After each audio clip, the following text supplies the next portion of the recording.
Welcome to Bind EduTech, and this is a continued class of the poem A Roadside Stand. इस poem को हम लोग पढ़ रहे हैं टेक्स्ट बुक से, वर्ड बाय वर्ड क्या क्या वर्ड मीनिंग्स आ रहे हैं। हमने इस पोएम का अभी तक 10 लाइन्स पढ़ा है। फर्स्ट पैराग्राफ का 10 लाइन्स।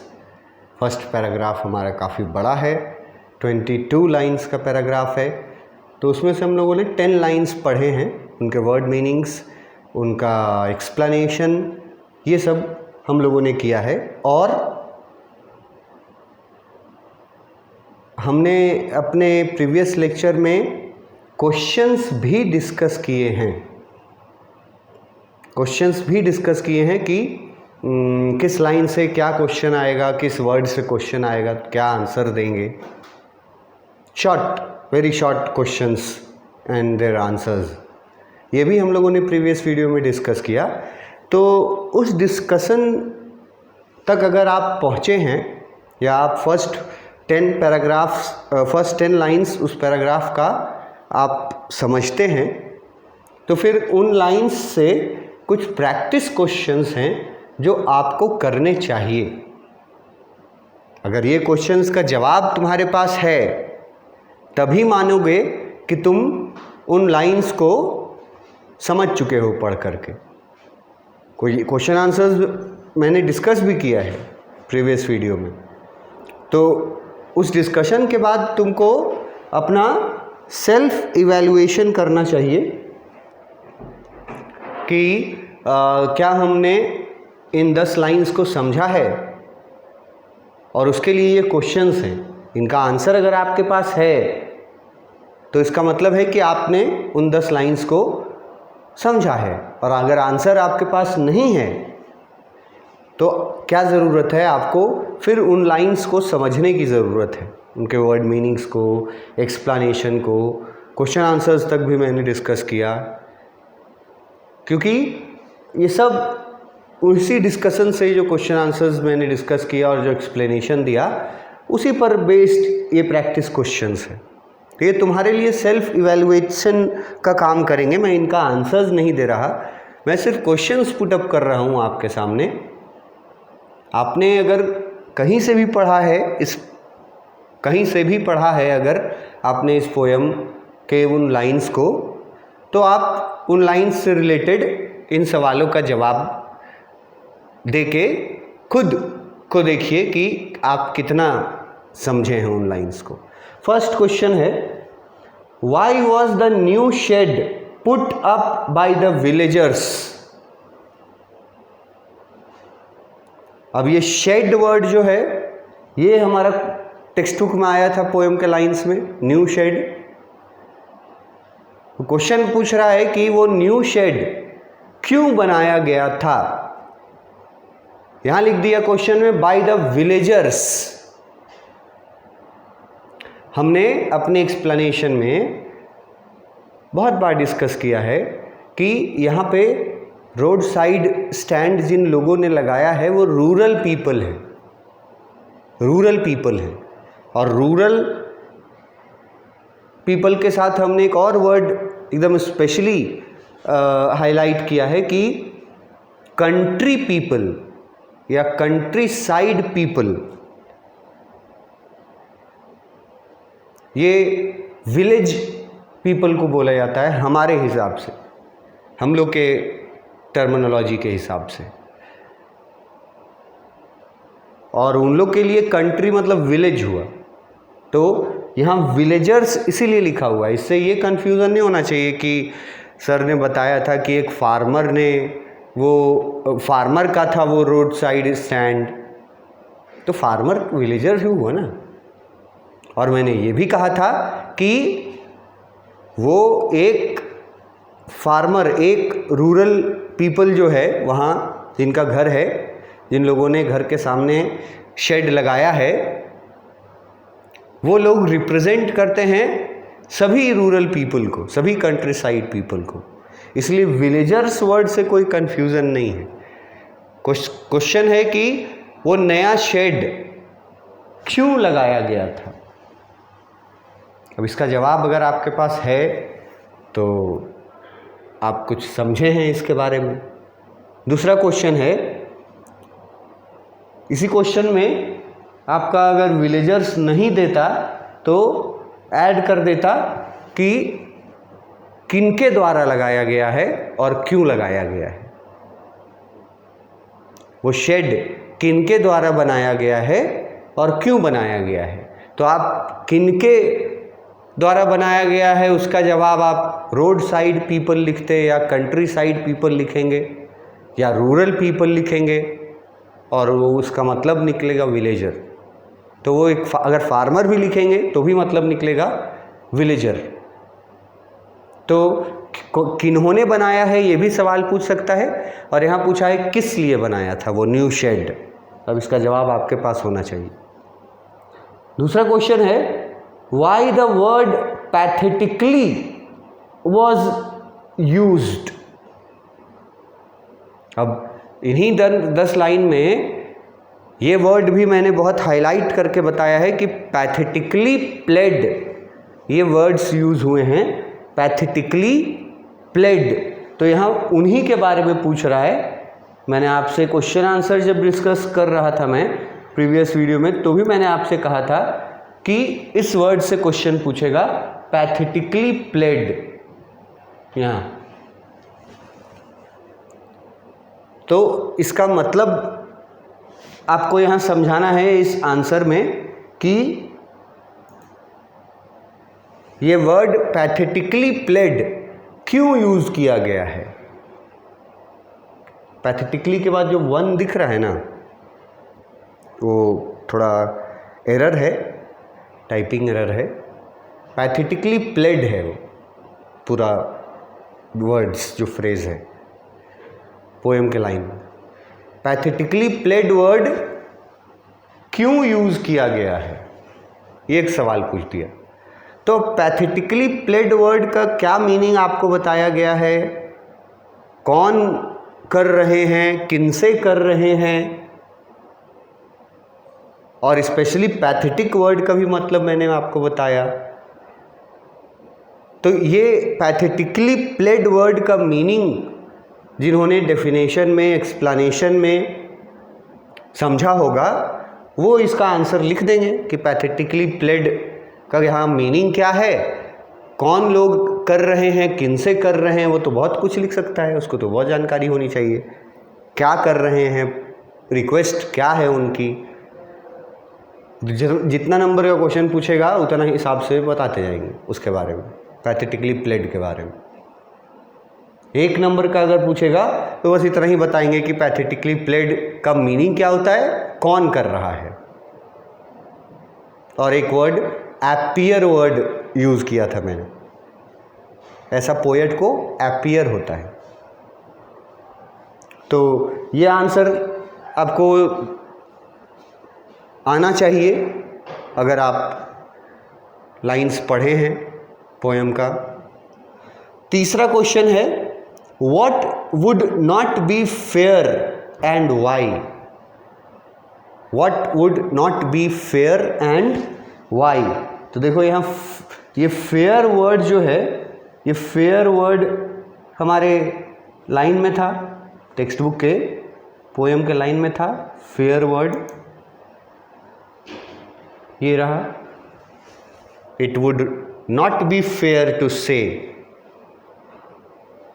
तो यहां से क्वेश्चन पूछा, फेयर वर्ड यूज करके पूछा कि क्या फेयर नहीं है, what would not be fair, क्या कहना करेक्ट नहीं है और क्यों। अब इसका क्या कहना करेक्ट नहीं है वो उस लाइन में लिखा हुआ है। आप अगर एक्सप्लेनेशन पढ़े हैं, सुने हैं वीडियोस, तो आपको पता होना चाहिए कि क्या कहना सही नहीं है और क्यों सही नहीं है, उसका जवाब भी आपके पास रहना चाहिए। ये 2 नंबर के लिए भी पूछ दे, 3 नंबर के लिए भी पूछ दे, तो वहाँ से वो लाइन जो है जिसमें वर्ड यूज हुआ है, it would not be fair to say for a dole of bread, तो पूरा आ जाएगा एक्सप्लेनेशन। क्वेश्चन नंबर कितना का है, क्वेश्चन में नंबर कितना दे रहा है, इस पे डिपेंड करता है कि कितना ज़्यादा लिखेंगे इससे जुड़ा हुआ। अगर 1 नंबर का दे दिया तो यही लिखेंगे कि खाली वो आंसर देंगे कि क्या कहना गलत है, जिसमें डोल ऑफ ब्रेड का वो मीनिंग जो बताए थे वो वर्ड यूज़ करेंगे। और क्यों गलत है?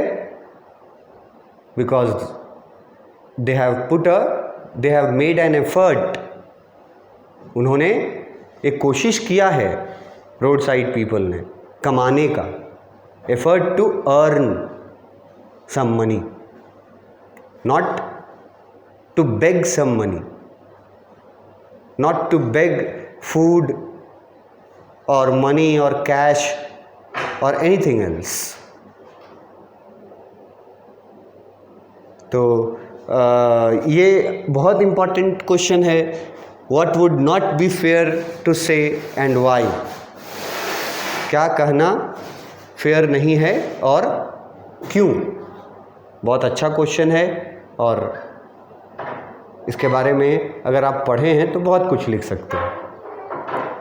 नेक्स्ट क्वेश्चन है, how cash supports the cities. How cash support the cities. तो अब पहले आपको पोयम में देखना होगा ना कि ये कैश वर्ड यूज हुआ था हमारा पोयम में, यहां पे यूज हुआ मनी या कैश। तो कैश या मनी वर्ड जो यूज हुआ है वो क्या मतलब रखता है? कैश और मनी के बारे में यहाँ बताया गया था कि क्या किस चीज़ में वो मदद करता है, किस चीज़ को वो सपोर्ट करता है, कैश और मनी। तो यहाँ से क्वेश्चन पूछा गया कैश से। तो ये लाइन जो है, इसको लाइन को फिर यहाँ भी इसका आंसर आ गया है, यहाँ से यहाँ तक आता है। कैश जो है वो शहर में क्या काम आता है या कैश के वजह से शहर में क्या है, और यहाँ क्वेश्चन में वही पूछा कि कैश कैसे सपोर्ट करता है शहर को। इस क्वेश्चन को और तरीके से एक पूछ सकता है कि कैश वर्ड को नहीं यूज करेगा और टर्म यूज करेगा फ्लावर ऑफ सिटीज, और क्वेश्चन बना देगा उस वर्ड से कोई भी कि फ्लावर ऑफ सिटीज का क्या मतलब है। ठीक है, फ्लावर ऑफ सिटीज को कौन सपोर्ट करता है, किस चीज़ से उनको सपोर्ट मिलता है। तो और ये कैश वर्ड, ये दोनों इंटर रिलेटेड हैं। दोनों में से किसी भी वर्ड से क्वेश्चन पूछेगा, फ्लावर ऑफ सिटीज से या तो कैश या मनी से, कैसे सपोर्ट करता है। तो आपको 2 लाइन में जो बातें बताई गई हैं वो आपको आंसर में लिखना है कि कैसे सपोर्ट करता है, किस चीज़ में सपोर्ट करता है। अगर नहीं होगा मनी तो उसका रिजल्ट क्या होगा,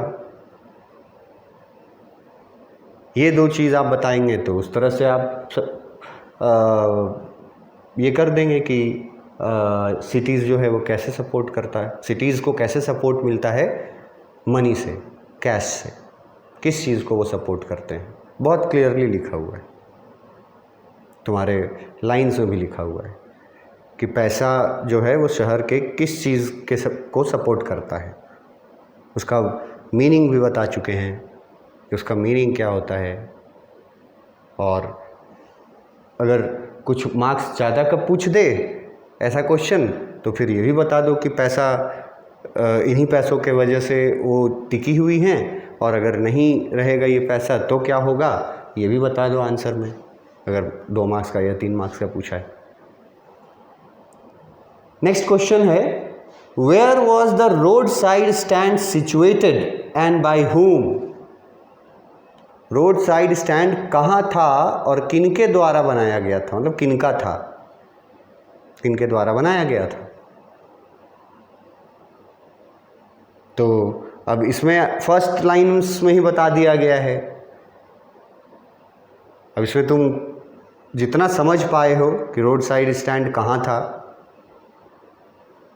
और किनके द्वारा बनाया गया था। तो किनके द्वारा में डिफरेंट ऑप्शंस हैं आपके पास।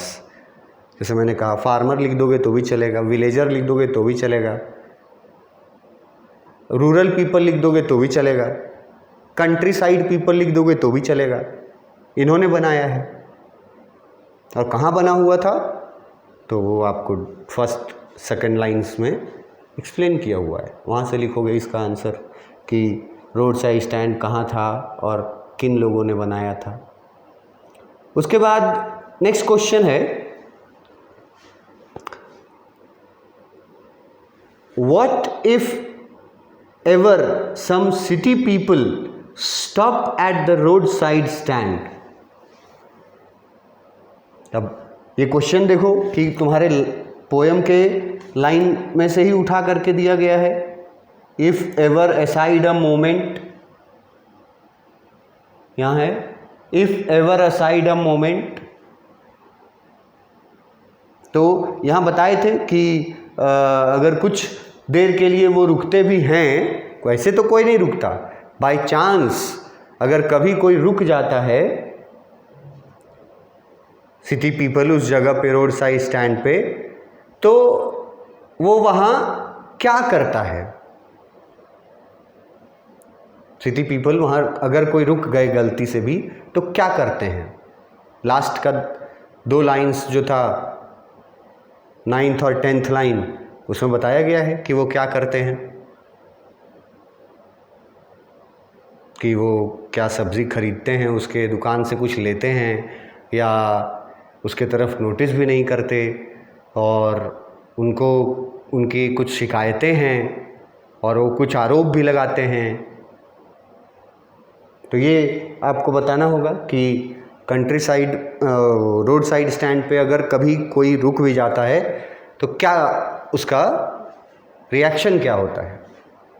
और इसी से जुड़ा हुआ क्वेश्चन नीचे एक और बनाया गया है, why did city people are out of shorts. एकदम इसी से जुड़ा हुआ है, सेम आंसर रहेगा, क्योंकि 9th और 10th लाइन में ही ये वर्ड यूज हुआ है, आउट ऑफ शॉर्ट्स। आप देखो आपके टेक्स्ट बुक में यहाँ out of shorts 8th line में यूज हुआ। और इसका मीनिंग हम एकदम वर्ड मीनिंग भी बताए हैं और उसके बाद एक्सप्लेन भी किए हैं कि वो लोग आउट ऑफ शॉर्ट्स का जो मीनिंग है वो किस बात का है उनको। और यही क्वेश्चन, यही आंसर इस क्वेश्चन के लिए भी रहेगा कि अगर कभी कोई सिटी पीपल वहाँ रुक भी जाता है तो क्या करता क्या है वो, उसी का आंसर ये भी रहेगा। उसके आंसर में हालांकि ये रहना चाहिए कि वो आउट ऑफ शॉर्ट्स हो जाता है। और क्या किस किस बात का है, वो 2 बातें लिखी हुई है लास्ट के लाइंस में।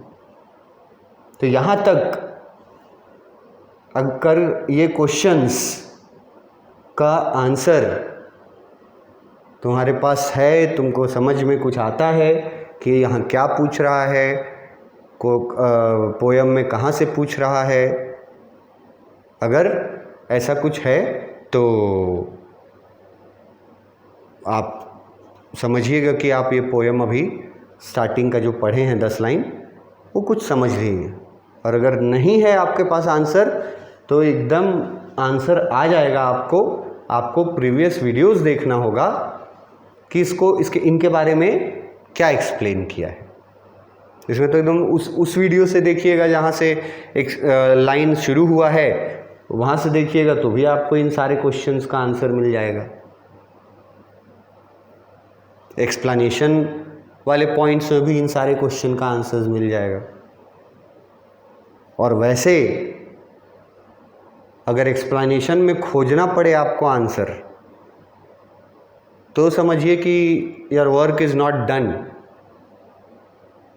इनका आंसर स्टूडेंट के ज़ुबान पर होना चाहिए, तब समझे वो स्टूडेंट समझेगा कि हम कुछ लिख पाएंगे। आंसर ज़ुबान पे होना चाहिए।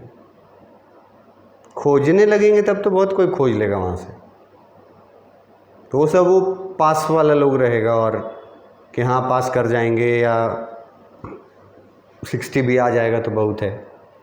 पर जो 80s और 90s में रहना चाहते हैं बच्चे मार्क्स में, उन बच्चों को खोजने की ज़रूरत नहीं पड़नी चाहिए। उन बच्चों को क्वेश्चन का आंसर, जो की पॉइंट्स होते हैं, मतलब एकदम रटा रटाया आंसर नहीं सुना देना है, लेकिन जो की वर्ड्स हैं आंसर में, वो उन स्टूडेंट्स के ज़ुबान पर होना चाहिए जो 80s और 90s में देखना चाहते हैं अपने आप को। तब समझिएगा कि कुछ प्रिपरेशन हो रहा है उस लायक, नहीं तो फिर वहाँ तक नहीं पहुँच पाइएगा मार्क्स में, क्योंकि इतने आसान हैं क्वेश्चंस, इनको बहुत अच्छे से डिटेल में एक्सप्लेन भी किया गया है, वर्ड मीनिंग्स भी बताया गया है। अगर आपके पास इनका आंसर आपके ज़ुबान पे नहीं है तो आपको देखना चाहिए, उन वीडियोज़ को सुनना चाहिए, वहाँ से समझना चाहिए, और ज़रूर आपको वो आंसर्स आएंगे, ये जो क्वेश्चंस दिए गए थे 10 लाइन से। तो सेल्फ असेसमेंट है तुम्हारा, मेरा काम नहीं है वो। मेरा काम था तुमको तरीका बता देना कि तुम कितना भी कहीं से भी पढ़े हो, ये पोयम अगर कंप्लीट है तुम्हारा, तो पहला 10 लाइन से इन क्वेश्चंस का आंसर बताओ। जितना फ्रीक्वेंटली तुम बताओगे उतना मानेंगे कि तुम्हारा ये पोयम कुछ पढ़ा हुआ है। और अगर उसके लिए तुमको ढूंढना पड़ गया तो फिर इसका मतलब है कि तुम एक एवरेज में रहोगे, ठीक है, और वही मार्क्स आएगा तुम्हारा। पास तो कर ही जाओगे, 50s 60s में मार्क्स रह जाएगा। और ज़ुबान पे आंसर रहने के लिए क्या करना होगा, आपको जो भी वीडियोज़ हैं एक्सप्लेनेशन, जहाँ से वर्ड मीनिंग्स वगैरह शुरू किए हैं, वहाँ से अगर आप वीडियोज़ देख लें, अपने पूरा कंसंट्रेशन में देख लें, सुने, तो मुझे 100% श्योरिटी है कि इन क्वेश्चंस का आंसर आपके पास रहेगा। तो ये आपका प्रैक्टिस के लिए था, और नेक्स्ट क्लास में हम लोग इस पोयम में अब 10th लाइन से आगे बढ़ेंगे, और फर्स्ट पैराग्राफ वहाँ के बाद का पूरा जितना भी लाइन है वो कवर करेंगे नेक्स्ट क्लास में। Thank you.